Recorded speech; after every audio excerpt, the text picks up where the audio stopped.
More, we're joined by Mark Weiss. He is a former pilot with American Airlines. What jumps out at you from this report? The way the Malaysian government has handled this from the very beginning, the missteps, the miscommunication, the fact that there was really no transparency with all of this. It also appears as though the civilian part of the Malaysian government, the air traffic control, and the military, particularly with their radars, don't seem to communicate with each other. And there's been a lot of lost time, misinformation, misdirection, and in a situation like this, as you said before, this is a human tragedy, and we really need to have focused on that from the very beginning.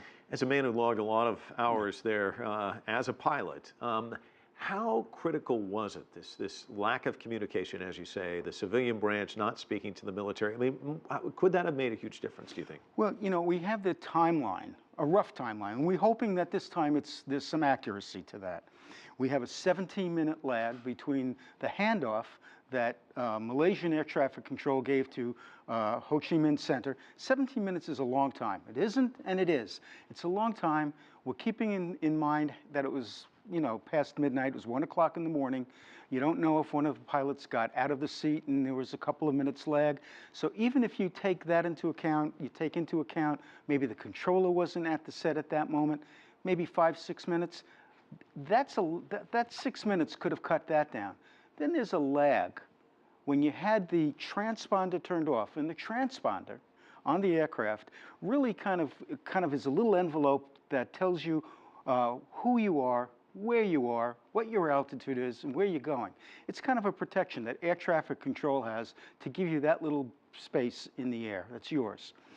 When that was turned off and that aircraft made that turn to the south-southwest, it was 4.5 hours before the military, who was tracking them on radar. Remember, they didn't have the altitude exactly.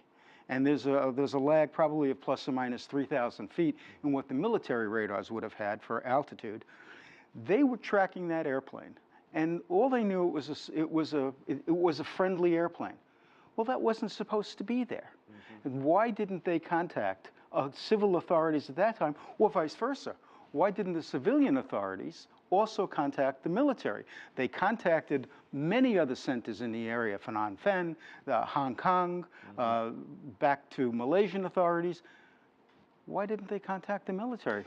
You know, as we have the clock, and you've mentioned the 17 minutes, you've mentioned the 4 hours, which one is more important, do you think? Well, of the two, if you have to prioritize, the 4 hours is much more important. It's a huge gap. It's bordering on criminal of why they didn't coordinate. What are the greatest lessons from this whole incident? Because I can't think of ever covering a case like this. I mean, it's amazing. This plane just disappears. No one seems to know where it is.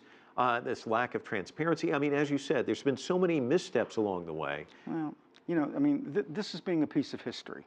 It really is. I mean, this is the Lindbergh kidnapping, the Amelia Earhart. This kind of ranks with that. Certainly in our time, a 777 is not a small airplane. You know, and with all the technologies available today, you'd think that that would be something you could continue to find. You wouldn't have to search for it like we are. So some of the takeaways from this, one thing is, and this was kind of mentioned before, you need to have better security on board the aircraft. I mean, we don't know. That airline, from past experience, you've heard that door was a kind of a porous cockpit door. They've had unintended visitors or visitors who shouldn't have been in there. Correct. Okay? So we don't know who was in the cockpit. We have no idea who was in the cockpit. And believe me, you can, as much as you have a hardened cockpit door to keep bad guys out, you can also keep the good guys out. And there are ways of doing that. We need better security arrangements. You need streaming of the aircraft wherever it is, or particularly overwater aircraft. That's critical. You need to have emergency located transmitters, voice recorders that will go for 24 hours, flight data recorders that can, when they hit the water or hit the ground, will emerge and float, so you don't have to go through this and agonizing the entire world and those families. Well, Mark, we've run out of time, but that's quite a checklist they've got to go through. But thank you so much for your insights. Pleasure having you on the broadcast. Thank you.